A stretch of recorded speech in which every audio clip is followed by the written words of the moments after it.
Live from Fargo and serving you on TV, online, and on the go. This is Valley News Live at 10.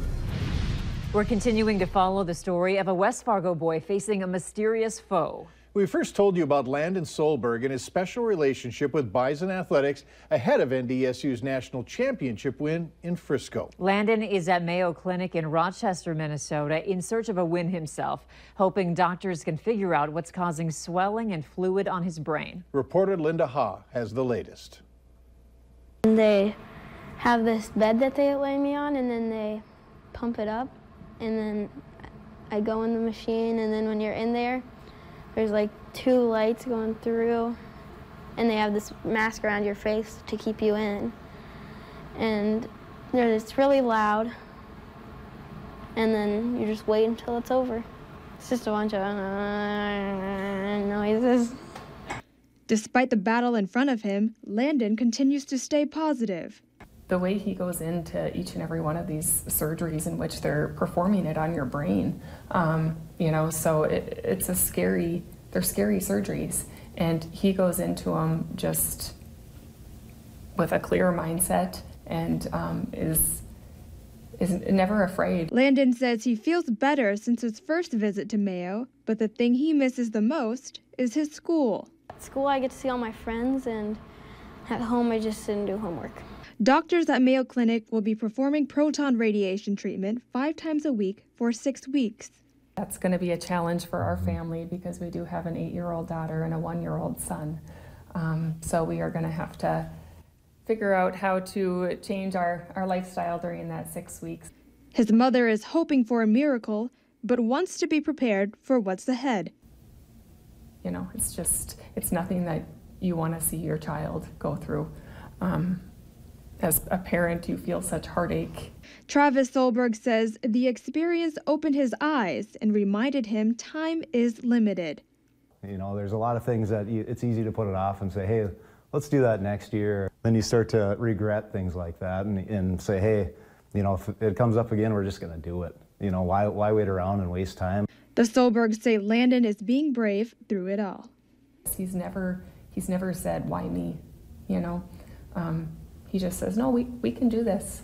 The doctors are here and they cure cancer every day. And they're going to cure me, Mom. And we're all hoping so. A GoFundMe account to help the Solberg family with medical expenses has raised more than $24,000.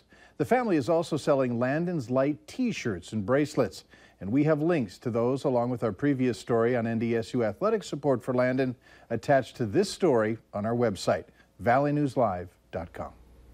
The weather felt good today and not a lot of worry about slippery roads, but Hutch, it sounds like we might want to be careful if we're heading out tonight or tomorrow morning. Indeed, as temperatures slip down below freezing, there could certainly be those icy spots as we go through the overnight hours. Temperatures in the FM area and western Minnesota in the 20s and low 30s right now, but look at that. It's warmer in Fargo than it is in Little Rock, Arkansas, and we are the same temperature as New Orleans this hour. A little bit of snow moving through the northern valley tonight. A few clouds associated with that will limit our cooling into the mid-20s overnight, but still cool enough for your morning commute to have those icy spots. Drive with care. A bigger warm-up tomorrow afternoon. I'll have details on that in a minute. Okay, thanks, Hutch. You bet. A scary situation for 2 people in Wheatland, North Dakota. They escaped a car fire just in time. It happened about 7:45 tonight. A Cass County deputy says when crews arrived, the car was fully engulfed in flames. Firefighters were able to quickly knock down the blaze. No one was injured, but the car was a total loss. Officials say it's too early to know what caused the fire. We're still waiting for more information regarding that fatal crash that shut down a busy stretch of road for nearly 6 hours this morning. It happened north of Hector International Airport between County Road 20, 25th Street North in Fargo. A car was traveling east when it crashed head-on into a pickup heading in the opposite direction. Police are releasing very few details at this point, but they've confirmed that there was a fatality. 2 people claiming to be family members of the deceased tell Valley News Live that the person killed was their brother and that he was on his way to work, but police have yet to confirm that for us.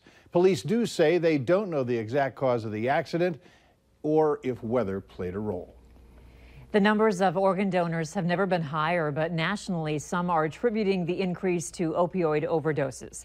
Opioid overdoses don't damage many organs that can be donated. In the Midwest, they saw an increase in organ donors, but a decrease in opioid overdose-related donors. Most of those are coming from the East Coast.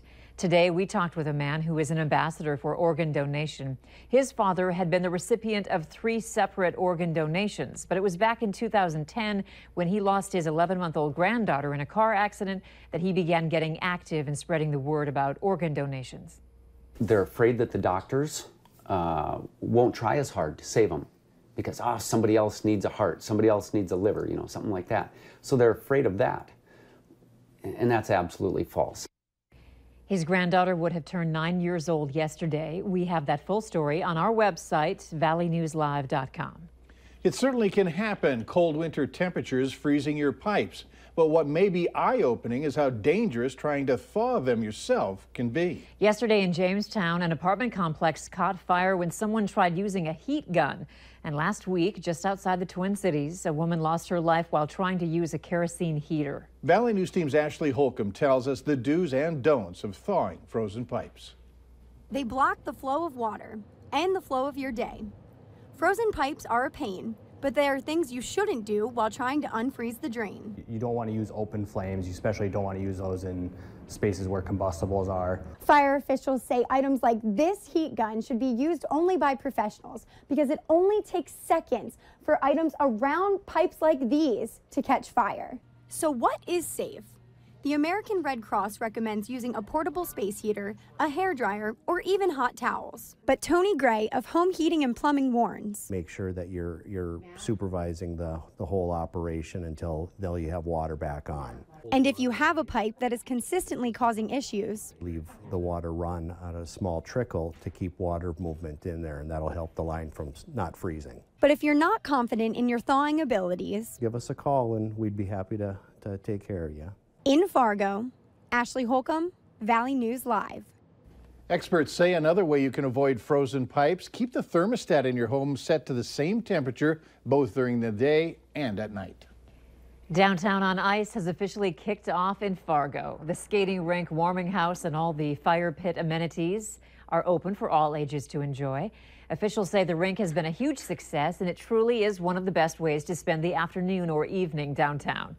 Downtown on Ice is located in the surface parking lot at the northeast intersection of Main Avenue and Broadway. The rink will be open now through February 28th, weather permitting.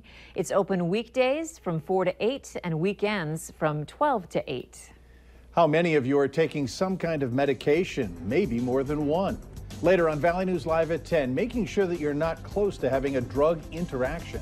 And if you're having Wi-Fi problems, it could be tied to your Google devices messing with your router.